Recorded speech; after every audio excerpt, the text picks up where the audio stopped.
És una iniciativa que és necessària, vital, per ajudar la gent a sortir de situacions d'atur, etc. Gent que té realment aptituds o que té potencial en engegar una empresa o un projecte professional, doncs ho pot fer perquè darrere hi ha tot un seguit de recursos que els ajuda a tirar endavant. Són projectes liderats per una sola persona i que el que vol és autoocupar-se i tenir el seu propi lloc de treball. Per nosaltres és donar una oportunitat a aquella gent que està en recerca de finançament per iniciar el seu negoci.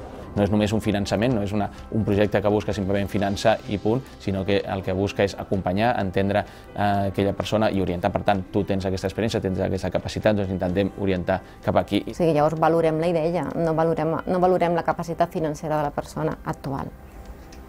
I això és molt important. Que tothom tingui una possibilitat de poder sortir, jo crec que és molt important.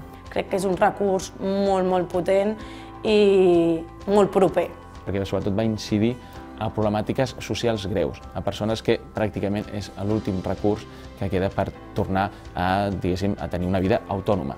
És que no és una entitat bancària, han fet que les finances sigui quasi el de menys, quan ja és la porta principal, però que sigui el de menys, tot el valor afegit que han sabut aglutinar al voltant del programa. Com a punt fort que veig des del meu punt de vista és el seguiment i l'acompanyament que fan a través de voluntariats, a través dels propis persones que formen el programa. Genera és un amic que et dona la mà i t'acompanya.